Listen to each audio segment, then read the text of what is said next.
Gracias, señora presidenta.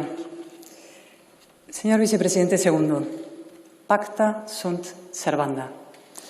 Efectivamente, lo pactado obliga. Y el primer pacto que nos obliga a todos, y a usted en particular por la responsabilidad que ostenta, es el pacto constitucional.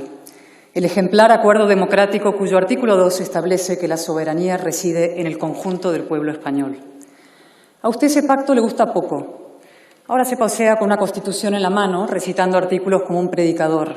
Pero no, usted no es un converso, es un impostor.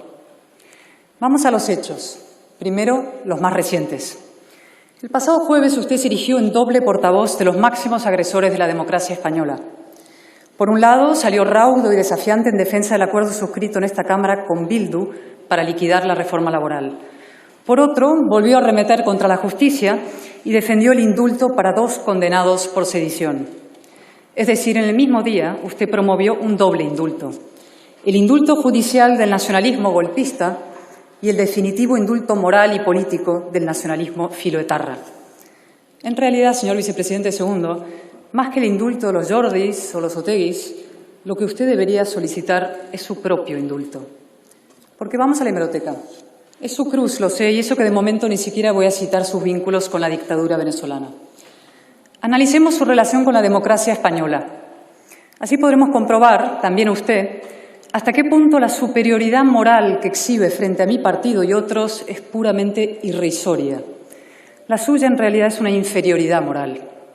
Esta mañana clamaba usted, nos jugamos la democracia. Sí, pero por usted. Usted es el que ha jugado y sigue jugando contra la democracia. Primero, el terrorismo. Usted tiene una larga relación de intimidad antidemocrática con el inframundo de ETA. Conferencias, entrevistas, tweets, charlas. A usted el terrorismo nunca le ha causado la repugnancia que causa a un demócrata, de izquierdas o derechas. Al revés.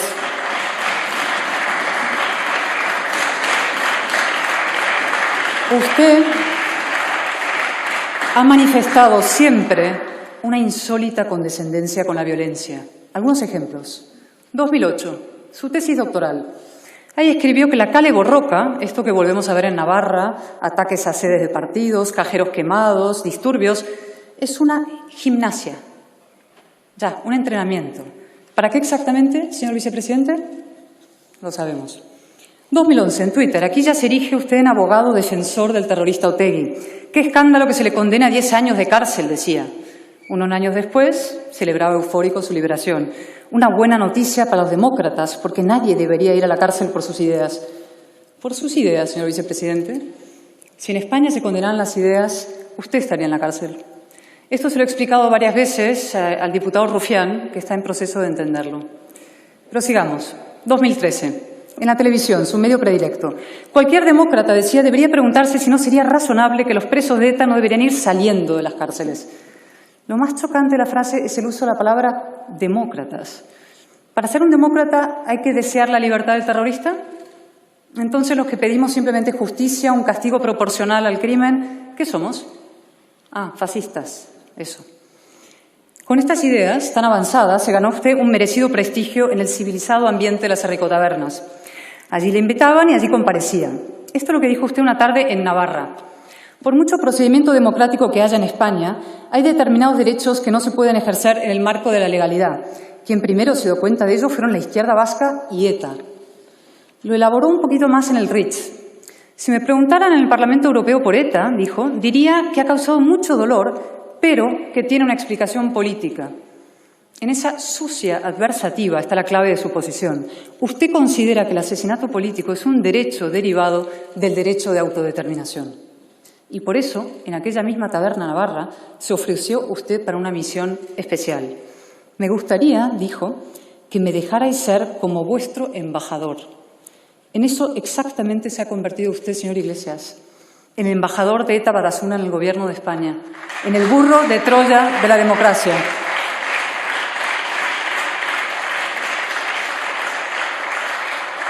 En el burro de Troya de la democracia y también, tras el último pacto con Bildu, en la principal amenaza para los más vulnerables.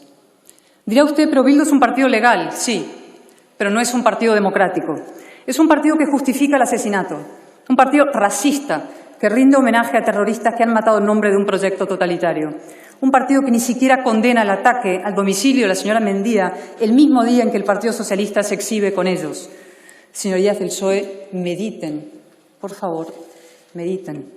Y señorías del PNV, prepárense. Durango, Galdácano, Rentería, la próxima parada es el Gobierno vasco y de ahí a Cataluña, a repetir la operación ahora con Esquerra.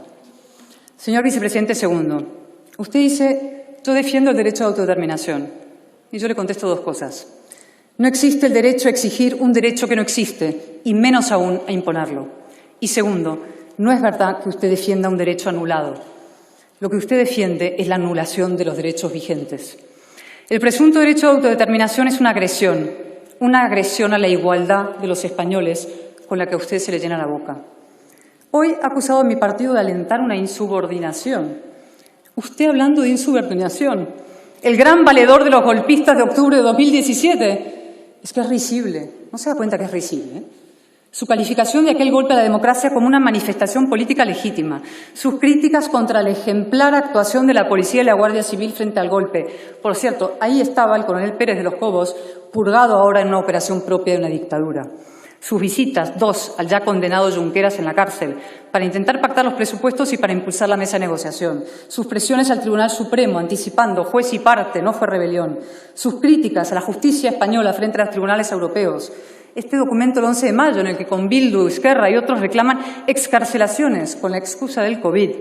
El estado de alarma, instrumento para sacar a terroristas y golpistas de la cárcel y meterle a usted en el CNI. Y por último, lo de ayer. El voto de Podemos a favor de la comparecencia del prófugo Puigdemont en la Comisión de Reconstrucción en calidad de experto europeo. En fin, el escudo social con Puigdemont. Realmente no cabe mayor ofensa a las 28.000 víctimas de la pandemia y al conjunto de los españoles. Señor Vicepresidente segundo, usted tiene un plan, es verdad. Es un plan, como he dicho, contra la democracia. Contra la democracia en sentido recto, porque violenta los derechos de los españoles, y contra la democracia también como la entiende usted. Usted dice más Estado. Falso. Usted apadrina a los que buscan la destrucción del Estado. Esa es su paradoja. Quiere levantar un régimen autoritario de izquierdas a la vez que erosiona la base de esa misma autoridad. Y esta es su mentira. Sin Estado no puede haber Estado social, ni escudo, ni pensiones, ni nada. En realidad, señor Vicepresidente segundo, todo su corpus doctrinal, si es que lo podemos llamar así, es contrario a la razón democrática y a la razón sin más. Otra vez, la hemeroteca. Usted ha dicho, no de adolescente, universitario, rebelde y tal, ya casi cuarentón, cosas como las siguientes. Pido disculpas por no romper la cara a todos los fachas con los que discuto en la tele. Quizá cuando acabemos esta charla, en vez de mariconadas del teatro, nos vamos de cacería a Segovia a aplicar la justicia proletaria. Me gusta quien moviliza al ejército para decir a los mercados, cuidado, que las pistolas ahora las tengo yo. Otra. El astuto Mao Zedong decía que el poder nace de la boca de los fusiles, y así sigue siendo. Lo de astuto es formidable, tratándose del mayor asesino de la historia. ¿Y esa obsesión con las armas, de dónde le sale? Aquí otra vez. Estamos construyendo ese contrapoder social que hace que a un joven, si hace una pintada, si tira un cóctel molotov o incluso si saca una pistola, le proteja a una parte de la sociedad. El siguiente se lo vamos a dedicar a la ministra de Igualdad. Uno puede afrontar las elecciones de una manera masculina, por cojones. Le decimos al poder, aquí estamos yo y mis pelotas frente a ti. Bonito. El último es definitivo.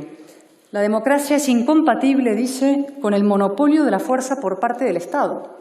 Está diciendo que la violencia contra el Estado o entre particulares es legítima. Usted, señor Vicepresidente segundo, legitima la violencia. Incluso a veces la practica. El escrache a Rosa Díaz en la Complutense, el jarabe democrático para dirigentes del PP. Su apoyo a Rodrigo Lanza, aquel que mató a un hombre por llevar tirantes con la bandera de España. Y ya la semana pasada, sus amenazas a la presidenta Ayuso y a la señora Gascal. Como el señor Torra, usted pretende ahora mantener un pie en las instituciones y el otro en los escuadrones. Pensará, supongo, que es más fácil hacer la revolución desde el poder. Desde luego más cómodo, seguro que es. Yo quiero decirle que no hay en ningún gobierno de Europa un dirigente del que pueda citarse semejante arsenal de expresiones y hechos contra los valores de la Europa democrática, pacífica, moderna y civilizada. Varoufakis español. Ojalá. Usted es una anomalía europea. Sus posiciones son de una marginalidad radical. Y no solo por comunista. Como comunista, ciertamente debería usted pedir perdón por los millones de muertos que hermanan a sus ideas con el nazismo. Sus posiciones son marginales, sobre todo, por su vinculación con la violencia. Liquidar la transición, que es un monumento a la reconciliación y la obra política más importante de nuestra historia.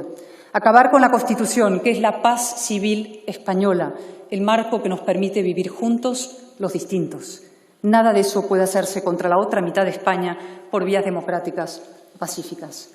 Usted solo podría imponer su proyecto por la fuerza o en circunstancias muy particulares y lo sabe. Lo reconoció en 2013. Cuando hay elecciones, dijo, en condiciones de normalidad, los comunistas nunca ganan.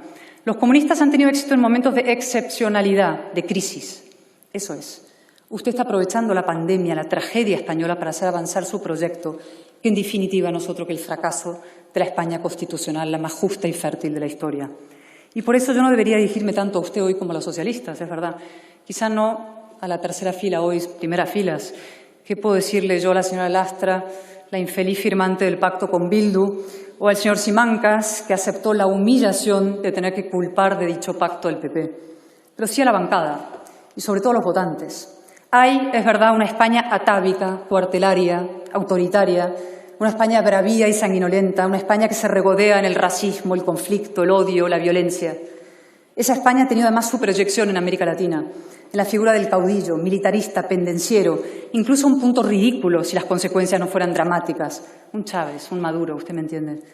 El señor vicepresidente segundo enlaza perfectamente con esa tradición. Es la versión contemporánea del caudillo iberoamericano que tantos prejuicios enciende en el mundo anglosajón y que tantos estragos ha causado cíclicamente a la libertad y el bienestar de los españoles de ambos hemisferios. En 1978, la tercera España enterró sus dos peores versiones y una España nueva, tolerante, abierta y luminosa se puso en pie. Esa España es la que los socialistas deberían cuidar y promover junto a esa inmensa mayoría de españoles que defiende la libertad, la igualdad y, sí, la fraternidad. Y por eso, a modo de estímulo, ya para acabar, y a ver si me atienden, acabaré con unas palabras de la autoridad competente. El hoy presidente del Gobierno dijo en 2015: Pablo Iglesias ha hecho de la mentira su forma de hacer política. Miente más que habla. Estoy segura, señor vicepresidente, que no le molestará la cita. Pensará que viniendo de Pedro Sánchez Castejón es un elogio. También en esto es usted el número 2. Muchas gracias. Gracias, señor Álvarez de Toledo.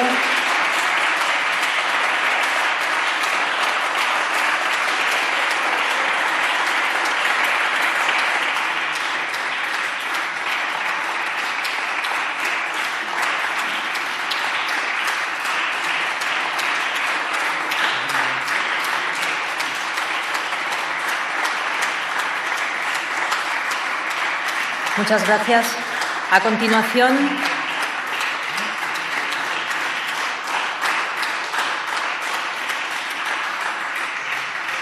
continuación tiene la palabra en nombre del Gobierno el señor vicepresidente segundo del Gobierno y ministro de Derechos Sociales y Agenda 2030.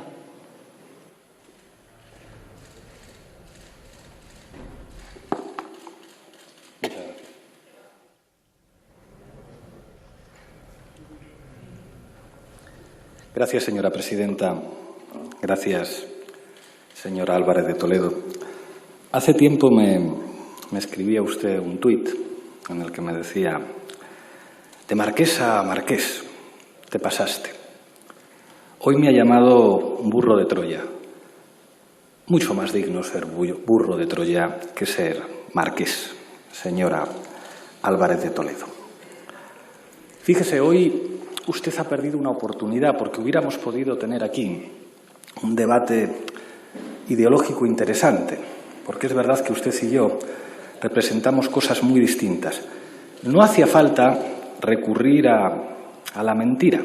Creo que cuando usted recurre a la mentira, revela básicamente sus complejos y sus inseguridades. Y créame que podríamos tener un debate sin la necesidad de insultar y sin la necesidad de mentir. Celebro y me enorgullece que haya leído usted mi tesis doctoral.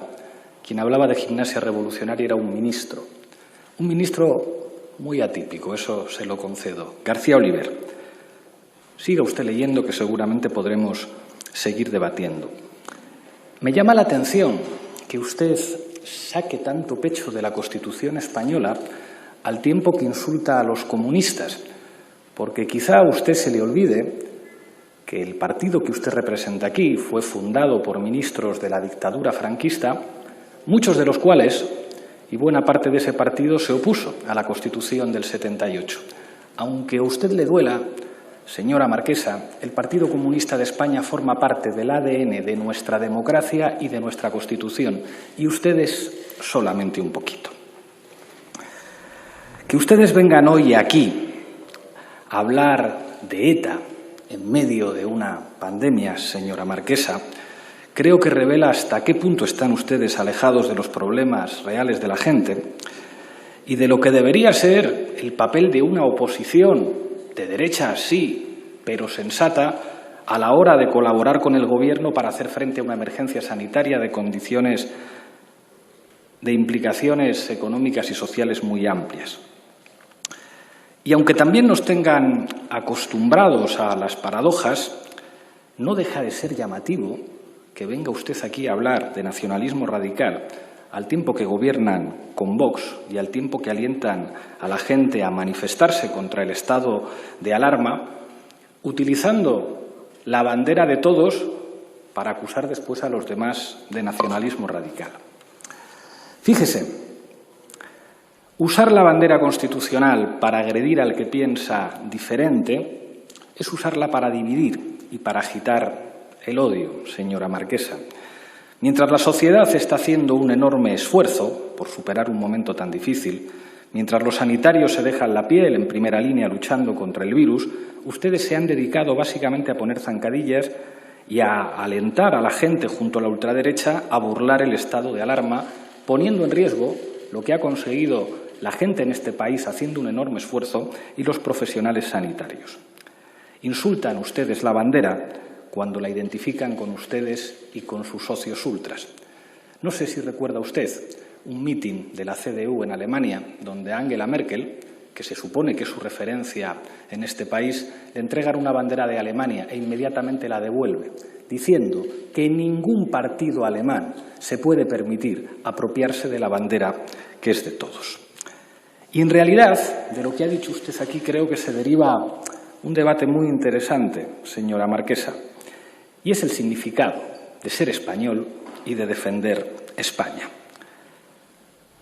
Dije en las últimas semanas que la prioridad principal de este Gobierno tenía que ser derrotar al virus.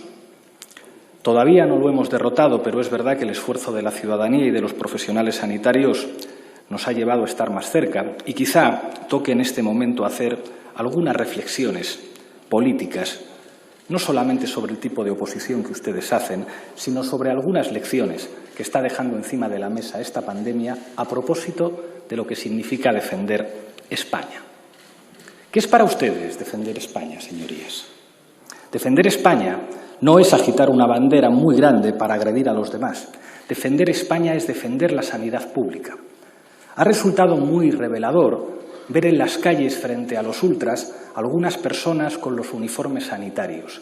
Los uniformes sanitarios, señoría, aunque les duela porque ustedes hicieron mucho daño a la sanidad pública de este país, son hoy la mejor expresión de patriotismo por encima de cualquier bandera.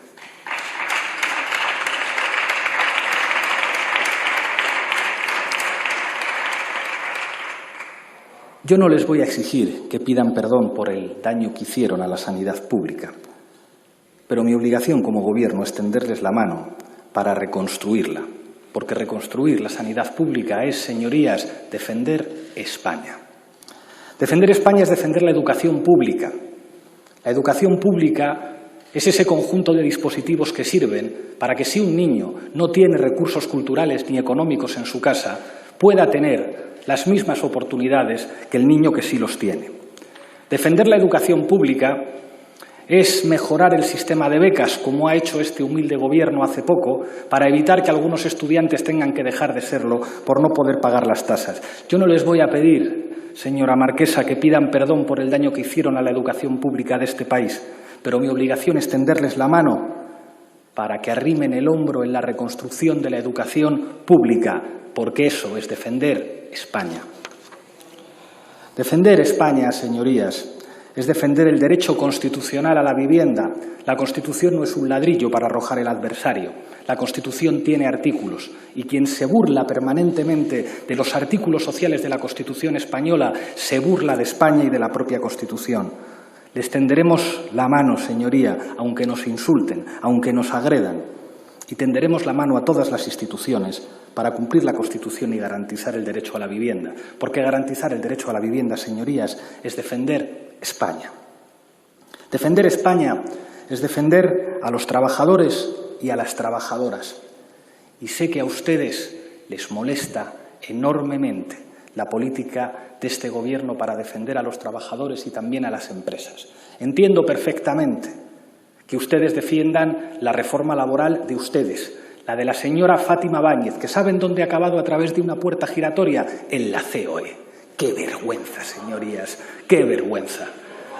Nosotros podemos estar orgullosos de tener una ministra de Trabajo que no solo representa a los trabajadores, sino que no impone una reforma laboral sin diálogo social, que negocia con los empresarios la subida del salario mínimo, que negocia la prolongación de los ERTEs. Yo entiendo que ustedes defiendan a los suyos y las puertas giratorias que les siguen haciendo terminar en consejos de administración, porque eso es defender la corrupción que ustedes representan.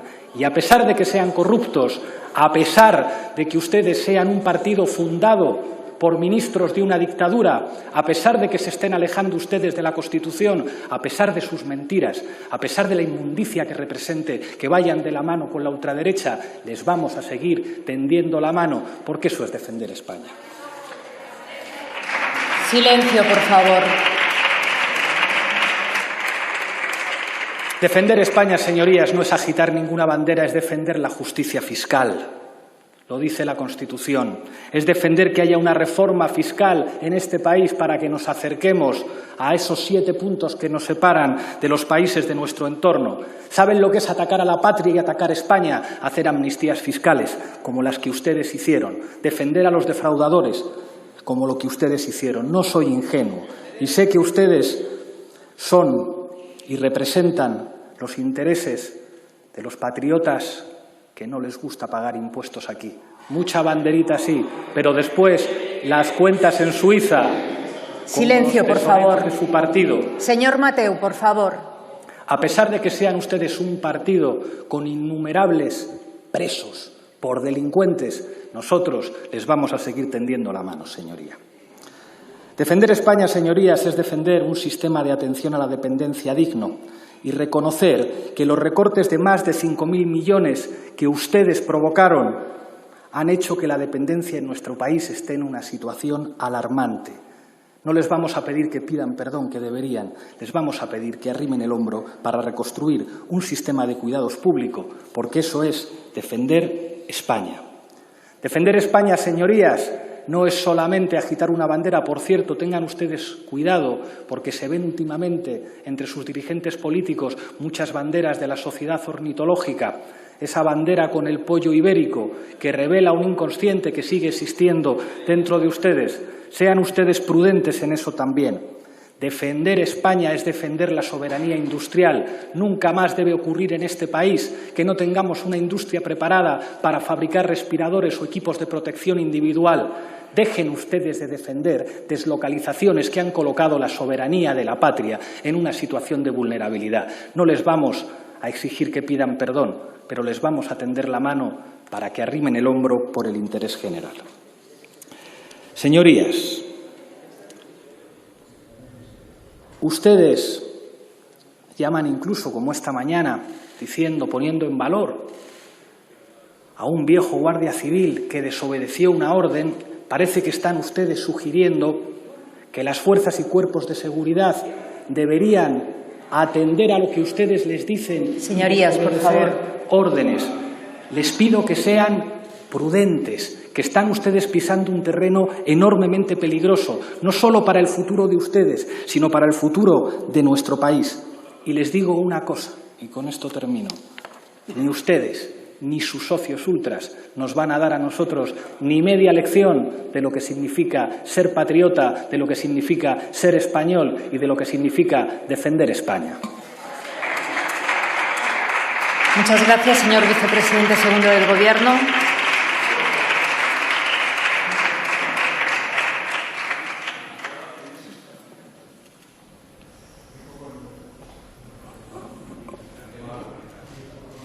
Muchas gracias, señora García. Tiene la palabra la señora Álvarez de Toledo Peralta Ramos.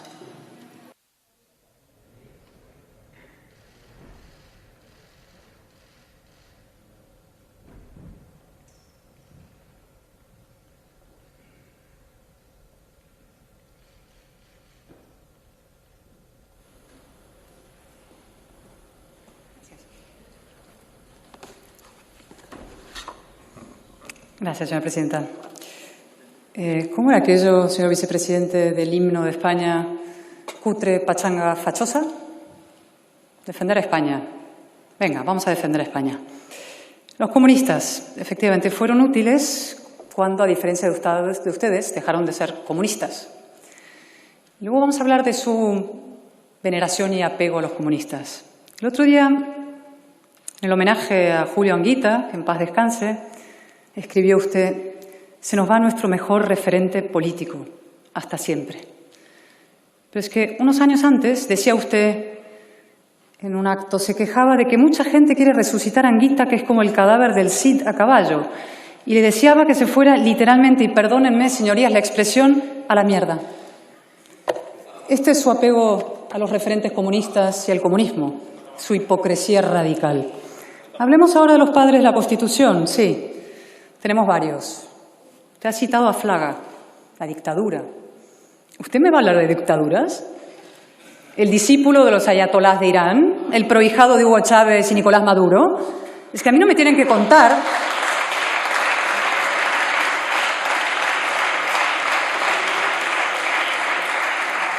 A mí y a muchos de esta Cámara no nos tienen que contar los resultados de esas políticas en Venezuela. Yo lo he visto con mis propios ojos. Hambre, represión, violaciones, miseria. Solo desde una infinita condescendencia con la violencia y solo desde un racismo visceral, se lo diré, se puede mantener respecto a la dictadura venezolana la actitud que mantiene usted.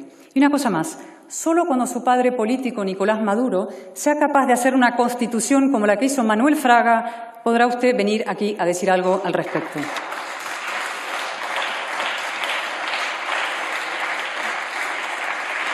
Ahora, esto de defender España, la sanidad pública, la educación, todo eso se ha puesto muy campanudo usted, ¿no? Hablemos de eso. Escudo social, dice, protección de los débiles, afirma. Vamos a ver, le voy a contar una cosa. Se lo voy a decir suavemente para que no duela mucho. La prima de riesgo española lleva su nombre. Pablo Iglesias Turrión es la prima de riesgo española. Espantajo de los inversores. Argumento irrefutable de los recelos europeos. Sus posiciones hacen imposible un rescate en condiciones razonables, asumibles, que no supongan un brutal quebranto a los más débiles de este país. Sus posiciones destruyen empleo, sus frases amenazan las pensiones, los sueldos de los funcionarios, alejan la recuperación. A usted eso, claro, puede que le importe poco, ¿no? El comunismo al final es el reparto de la miseria y todas estas cosas, pero es que al conjunto de los españoles sí. Cuando a usted, los vulnerables y los débiles le escuchan, tiemblan. No tiemblan de veneración, como le gustaría a usted, que temblaran de veneración, tiemblan de pánico.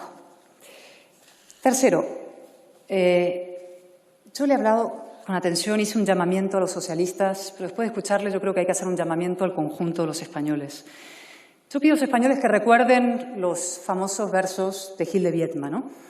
De todas las historias de la historia, la más triste sin duda la de España porque termina mal. Pero yo sobre todo les pido que recuerden la segunda parte, ahí donde asoma la esperanza. Dice, a menudo he pensado en otra historia distinta y menos triste, en otra España donde ya no cuentan los demonios. Pido que España expulse a esos demonios, que sea el hombre el dueño de su historia. Efectivamente, expulsemos a esos demonios, seamos dueños de nuestra historia. Huyan, españoles, de la sumisión, también de la trampa del asistencialismo que usted reparte, de esa gran mentira gubernamental que usted encarna, que se resume en más Estado y que lo paguen otros, que lo pague Europa. España se va a recuperar, sí. Habrá que pedir ayuda, desde luego, pero solo para levantarnos, no para mantenernos en pie ni siquiera, y desde luego no para mantenernos de rodillas, como pretende el vicepresidente segundo. Podemos, ustedes, son en realidad un no podemos, una forma de abdicación política y social. España no está condenada a repetir sus errores históricos, no está condenada a la marginalidad y al enfrentamiento. La España constitucional es reconciliación, algo que usted no entiende. Y también es responsabilidad, algo que usted tampoco entiende. Y esfuerzo y capacidad de ser modelo, como la transición, sí. Y para eso no necesitamos a caudillitos carismáticos que nos tutelen, que nos traten como menores de edad. Me ratifico en que usted realmente es el pesimismo y la caspa. Y una cosa más, ya para acabar. Vamos a hablar de esto de la aristocracia. Ha hecho usted referencia a mi título de marquesa, a la clase social, la aristocracia, una y otra vez en definitiva, ¿no? Como usted muy bien sabe, los hijos no somos responsables de nuestros padres, ni siquiera los padres somos del todo responsables de lo que vayan a ser nuestros hijos. Por eso se lo voy a decir por primera y última vez. Usted es el hijo de un terrorista. A esa aristocracia pertenece usted, a la del crimen político. Muchas gracias.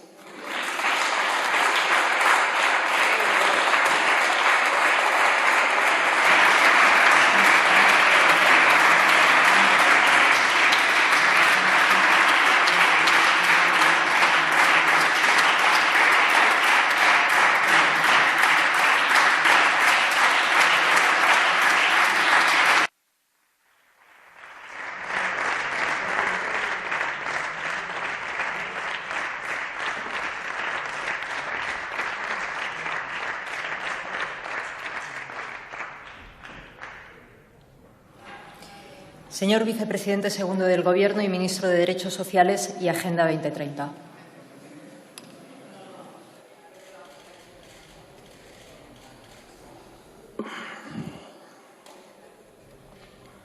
Gracias, señora presidenta.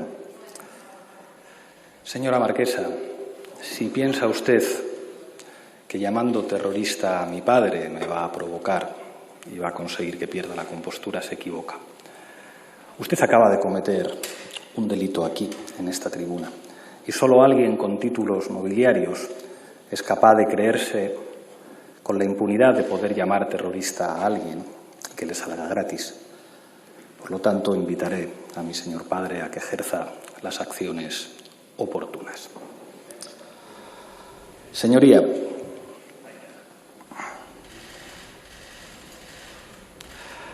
Manuel Fraga hizo un camino. Manuel Fraga era un franquista y responsable de algunas sentencias de muerte que se firmaron en este país. Pero Manuel Fraga hizo un camino. Logró fundar un partido con ministros de la dictadura que se convirtió en uno de los partidos más importantes de la democracia española.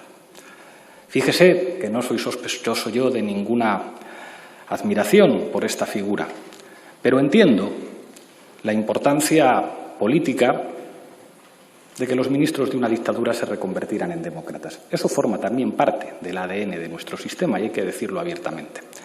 Tengo la sensación de que ustedes están haciendo el camino inverso. La escucho a usted, señora marquesa, miro al señor Iván Espinosa de los Monteros y veo a un centrista democristiano al lado del discurso de usted. Pero esto no es algo que tenga que ver solamente con su personalidad y con su estilo personal. Esto es una decisión política de partido.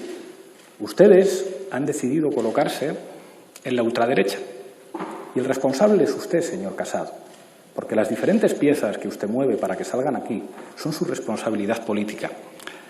Y yo sé, Pablo, que tú no piensas así. Tú no eres un ultraderechista.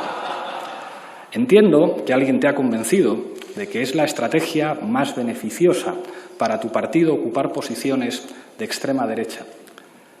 Te pediría que lo consultaras con la almohada, que lo reflexiones, porque hacer el camino inverso al que hizo Manuel Fraga, volver a las posiciones que os dieron origen, insisto, no solamente puede ser muy perjudicial para vuestro futuro, puede serlo también para nuestro país. Vamos a seguir gobernando y haremos algunas cosas bien y haremos algunas cosas mal.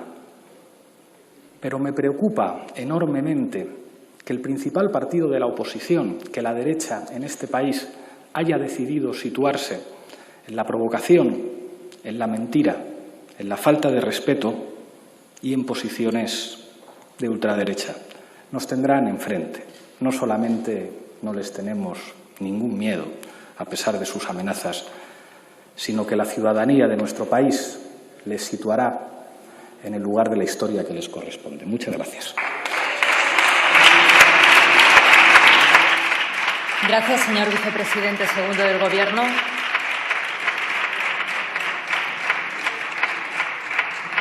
Señora Álvarez de Toledo. Señora Álvarez de Toledo, quiero pedirle, si quiere retirar, por favor, del diario de sesiones la expresión «su padre es un terrorista», refiriéndose al vicepresidente segundo del Gobierno. Su padre, como bien reconoce el señor Iglesias en este artículo, era militante del FRAP. Gracias. Lo retiraremos del diario de sesiones. Muchísimas gracias. ¿Cómo? No, ¿por qué? Continuamos con el punto correspondiente. Señorías, por favor. Continuamos con el punto correspondiente a la convalidación o derogación del Real Decreto Ley 18/2020. Señorías, por favor. Señorías. Ruego silencio, por favor. Ruego silencio. Continuamos con el punto correspondiente a la convalidación o derogación del Real Decreto Ley 18/2020.